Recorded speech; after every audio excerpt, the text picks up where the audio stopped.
Esse currículo simples me conseguiu 5 entrevistas de machine learning. Esse é o título do vídeo que a gente vai assistir hoje e vai reagir juntos aqui. E se você não me conhece, eu sou o André Cunioche, eu sou cientista de dados e nesse meu canal eu falo sobre ciência de dados, transição de carreira e tudo que está relacionado a essa área. E um recado muito importante aqui, se você está entrando para a área de dados ou você está pensando em entrar para a área de dados, a gente vai fazer um novo workshop de transição de carreira e dessa vez vou ter um convidado muito especial que é um amigo meu, Renato Rocha. E eu vou falar um pouco sobre a minha transição de carreira, os passos que eu dei, todos os cursos que eu fiz e tudo mais. E o Renato, como ele é um gestor há muitos anos, ele vai falar sobre o que um gestor espera ouvir durante uma entrevista, o que ele está esperando, quais as perguntas são importantes, como você monta o seu currículo para ficar mais atraente, toda essa parte do entrevistador de um gestor. E se você se interessou, link aqui no primeiro comentário e na descrição do vídeo, beleza? Então, agora sim, vamos lá para o conteúdo desse vídeo aqui. Bom, então me mandaram aqui esse vídeo, eu achei bastante interessante porque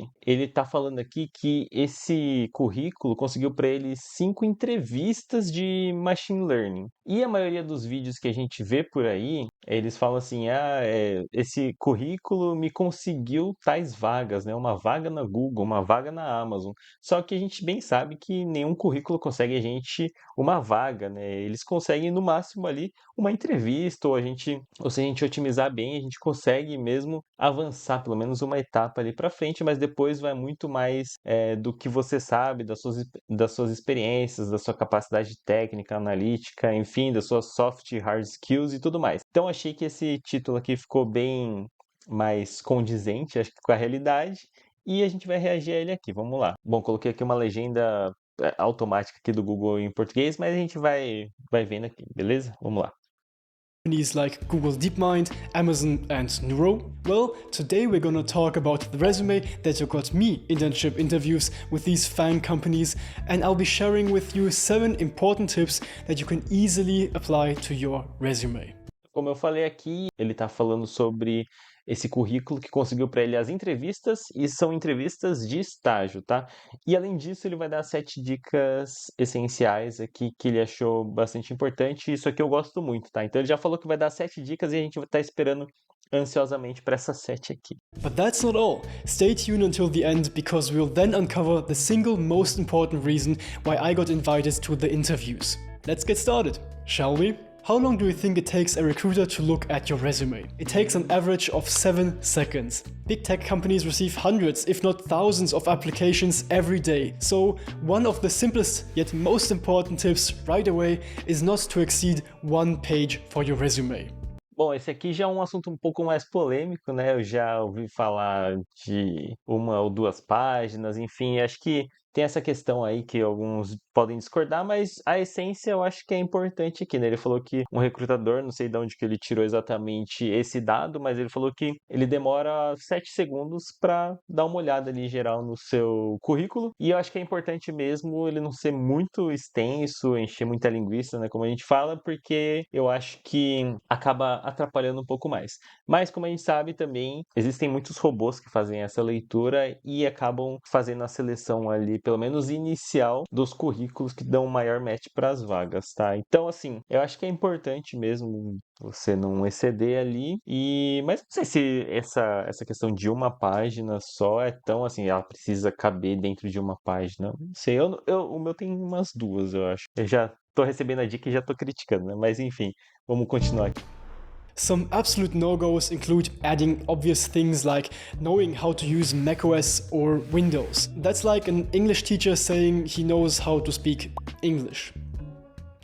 Also, I'm sorry to tell you, but recruiters also don't really care about your hobbies. We will later get to a simple question you can ask yourself.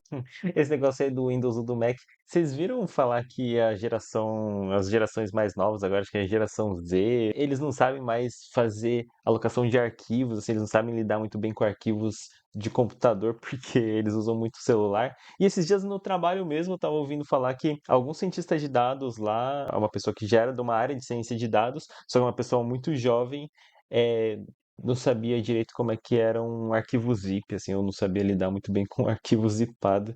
Eu não sei se alguém falou pra alguém que chegou até mim, assim, mas essa é a história lá. Não sei se é totalmente verdade, mas achei curioso. To help you remove unnecessary information. But for now, also don't add too much information in your education section. The companies hire you for your skills and experience, which might be a product of your education, but no real demonstration. Try putting yourself in the shoes of your recruiter, Joe. He has to go through hundreds of same looking and boring resumes and only takes 7 seconds to glance over them. That means he'll never read a dull summary section. Instead, he'll directly look for the minimum requirements of skills. So place the skills section directly at the top and replace the summary. Eu achei legal aqui porque esse currículo aqui que ele mostrou é bem parecido com o que eu uso também, tá? E que me indicaram usar, que é esse que não tem, primeiro que não tem foto nem nada assim, né? Não tem imagem, não tem figura, porque tem os currículos que o pessoal deixa bem bonito assim, mas ele acho que é pouco prático e ele acaba ficando muito ruim para os robôs lerem. Esse aqui foi o que eu achei que ficou melhor, que ele dá uma otimizada melhor assim para os robozinhos darem uma lida e entenderem melhor, e que no final acabou me gerando melhores resultados também assim das minhas aplicações, tá? You can see mine was at the bottom and I did still get the interviews, but I have already changed it for future applications. Okay, Joe now sees that you at least list the skills he's looking for. You now need to briefly demonstrate those skills and convince him that your skills have somewhat of a substance. You need to show off your experience. Ideally, you describe your actual internship or job experience first and then the projects. But if you have more or just more relevant experience with personal or open source projects, go with projects first and experience second. Como é que ele falou aqui, ó? É, projetos primeiros e depois experiência. É isso? Vai primeiro com os projetos e depois com a experiência. Interessante, né? Porque geralmente, assim, o que que eu faço? Eu coloco meus projetos dentro das minhas experiências, porque foi onde eu fiz realmente os meus projetos, né? Onde eu realizei os meus projetos. Mas aqui talvez ele esteja falando de projetos tipo de faculdade, alguma coisa assim, projetos particulares mesmo. Talvez seja isso que ele esteja falando, né? Eu geralmente coloco dentro da minha experiência porque cabem dentro da minha experiência, né? Não sei, eu acho que eu colocaria a minha experiência primeiro, depois o projeto mesmo, não sei. Then, if you have any, mention selected publications and finally your education section. The next tip is the simple question you should always ask yourself to not add irrelevant information. So what? Imagine Joe is reading a statement on your resume and thinks to himself, so what? That's bad. You just wasted his precious seconds and, in the extreme case, he'll just move on to the next resume.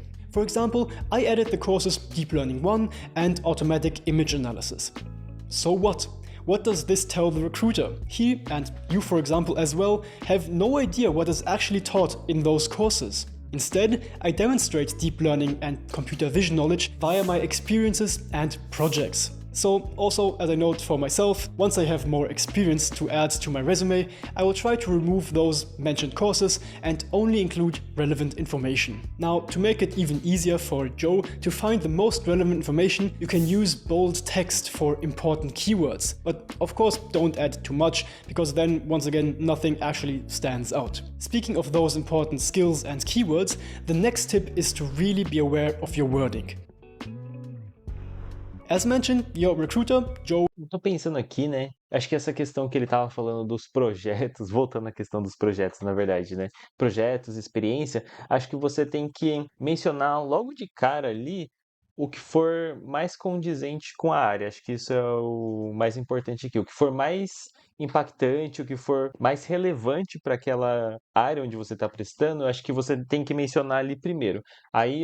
Vai depender muito da experiência de cada um, dos projetos que vocês já desenvolveram. Às vezes os projetos que vocês desenvolveram foram mais relevantes do que a própria experiência profissional. Então talvez fosse mais interessante mesmo colocar os projetos primeiro ali para chamar a atenção logo de cara do recrutador. Então acho que era mais ou menos isso que ele estava falando ali, eu não lembro muito bem, mas eu acho que é bem relevante isso, né? Deixar sempre as questões mais importantes em primeiro lugar ali, mais para cima, para já captar a atenção do recrutador logo de cara, né? Or even the automatic resume scanner will look for certain keywords in a predefined list. But Boris, how do I know which words specifically they are looking for?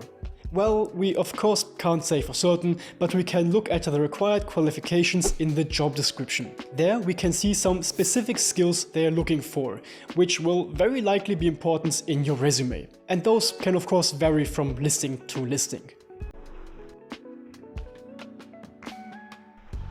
Okay, as mentioned, after making it as easy as possible for your recruiter to find the relevant skills, you need to prove your skills. You here need to find a good balance between technical details and abstraction, because your recruiters are most likely no researchers themselves, but over time have definitely learned what technical words are good and what are bad. For example, here I mentioned I built a large and custom dataset. So what? That on its own does not say much. I then go ahead and explain how I did that, demonstrating and specifically mentioning the technical skills and frameworks I used to achieve that result, like implementing a certain module and database using Python, Pandas, and PostgreSQL. Or here, eu acho muito importante isso que eu concordo plenamente com ele aqui, de falar o que você fez e como você fez aquilo, e eu acrescentaria mais uma coisa aqui, que é o impacto que você gerou com aquilo ali, ou quais os resultados que você obteve fazendo isso que você fez. Então ele falou ali que ele construiu, customizou grandes datasets ali, né?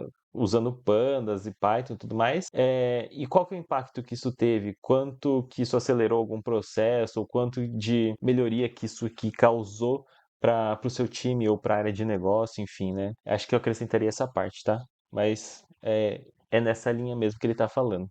Here I demonstrate the technical skill of experiment tracking and combine it with my ability to use a certain framework such as weights and biases. Or when mentioning something like the F1 score, I show that I am aware of this particular metric and the process of evaluation in general. Speaking of the F1 score, the next tip is to always try to quantify your results whenever you can.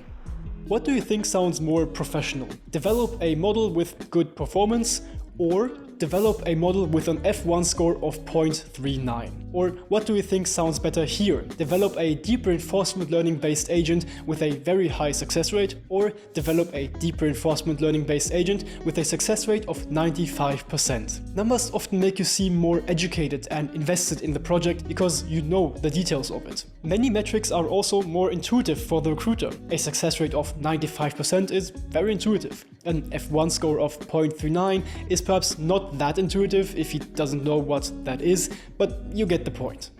Você pode aqui também falar o quanto que você melhorou com relação ao que era antes, né? Então, vamos supor aqui que ele está falando do F1 score aqui, 0.39, mas vamos supor que era 0.18. Você pode falar que você aumentou em 100% ali uma das métricas e tudo mais, né? Então, acho que sempre essa comparação do que era antes para o que está agora, acho que é bastante importante também, tá? If you have done a good job in those first 7 or now even 20 seconds, Joe has deemed you worthy of his time and wants to know more about you. Again, make it as easy as possible for him to learn more about you. The next tip is to provide and embed links to LinkedIn, ideally even a personal website, blog posts, and more. I actually have a video on how you can very easily create your own academic website, and the link will be in the info card. That said, what you might want to see on your website or directly linked on your resume is an interesting blog post describing a project of yours. Sure, you should also link to your GitHub, but it's much more difficult to look at the code base to understand more about the project. Writing an accompanying blog post to the project just makes understanding your experience and skills much easier. See the pattern here? Try to make the life of the recruiter as easy as possible. Isso aqui é muito importante, né? Tenta deixar a vida dele mais simples possível e com as informações muito relevantes que você deixar lá no seu currículo. Então ele está falando aqui do portfólio, né? Como você linka ali o seu portfólio, o seu LinkedIn, o seu Medium, o seu GitHub ali para facilitar a vida dele, né?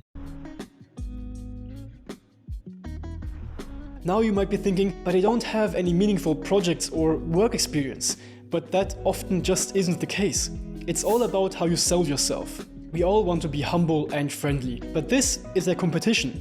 This is literally the time to flex as much as possible and go into winning mode. Over-exaggerate, but don't lie. Once you're in the interview, you might need to be able to back up your claims. For example, develop, implement and tune graph neural network. Sounds like I completed the full model, but I only really got started with the basic implementation and ran only preliminary experiments to figure out some basic settings. I didn't tune the whole model to a production-ready version. I mean, I did that in other projects and could explain how to do it in the interview, but we're here talking about how to design your resume to get an interview in the first place. So really, don't undervalue yourself, especially not with things like beginner or even intermediate level Python skills. If you really have to, you can explain yourself later in the interview. Excelente essa dica aqui, hein? E é o que muitas vezes a gente acaba fazendo, a gente meio que subestima a gente mesmo ou os nossos projetos, porque a gente pensa, putz, aquele negócio ali que eu fiz foi muito fácil, ou eu quase não mexi nisso e, enfim, foi muito tranquilo para eu fazer a implementação desse projeto, mas a gente não pode se subestimar. Eu sei que a gente tem essa síndrome mesmo do impostor, só que nessas horas aqui é bom a gente tentar se mostrar o máximo possível e mostrar suas habilidades, tá? Então, é o que ele falou, não minta, mas mostre o máximo que você puder. Acho que essa é a ideia.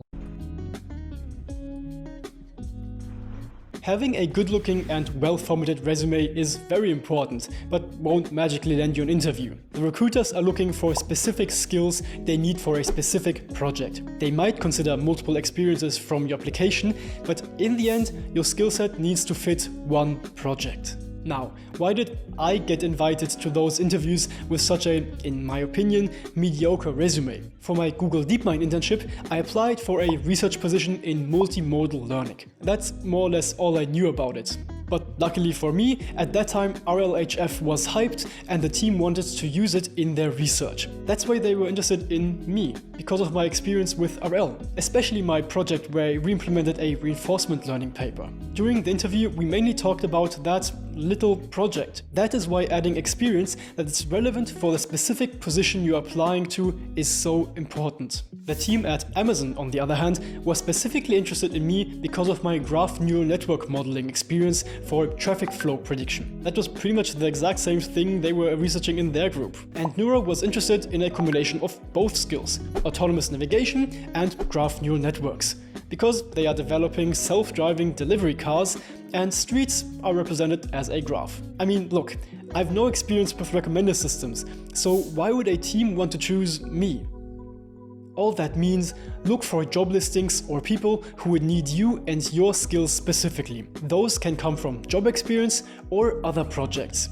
Take your time and try to make your resume as fitting as possible, following the tips I just shared. And if you want me to help you directly with your specific resume, feel free to simply book a one-on-one call with me. A link will be at the very top of the video description. That said, I applied to many job or internship openings using the standard application route and LinkedIn. I applied to a lot of different openings I just wasn't the best fit for. Doing that still got me my mentioned interviews at Amazon and Neuro, but the success rate for landing interviews was not all too high. The real reason I Essa empresa aqui eu não conheço, Neural. Depois eu vou dar uma olhadinha aqui. Parece interessante também, né? got my Google DeepMind interview, besides having a good resume design, was that I didn't follow this conventional application approach. This, by the way, also got me my current student researcher position working for my ex-Meta professor. This other approach had a much higher success rate, so you'll most likely want to watch the next video right here, and if it's not up yet, don't forget to subscribe. Caramba, vamos lá se inscrever no vídeo desse carinha aqui, que achei muito bom esse vídeo aqui, inclusive. E essa dica final aqui, eu acho que ele foi no centro ali, ele foi certeiro em falar o porquê que essas empresas elas se interessaram no currículo dele, porque que eles chamaram para entrevista, e foi por quê? Porque cada uma dessas empresas se interessou em alguma característica específica do currículo dele. E ele falou aqui para a gente pensar no porquê alguém daquela empresa ia querer te contratar. Eu acho que é exatamente essa mentalidade que a gente tem que ter na hora da gente montar um currículo e na hora da gente se preparar para uma entrevista. Porque é pensando nisso que a gente vai fazer o currículo ali da melhor forma para aquela vaga e na hora da entrevista vai ajudar bastante também, porque a gente vai ter as respostas um pouco mais claras na nossa cabeça, tá? Então, assim, acho que ele foi certeiro aqui em todos os pontos. Em algumas coisas ali eu discordei um pouquinho, faria bem pouca coisa diferente. Acho que o modelo que ele tá usando aqui tá excelente aí, acho que vocês podem fazer igual também, é o que eu uso também. Enfim, gostei de todas as dicas dele aqui. Me conta aqui nos comentários o que vocês acharam dessas dicas e se vocês já usam algumas delas ou usam alguma diferente, deixa aqui nos comentários também. Até a próxima e tchau!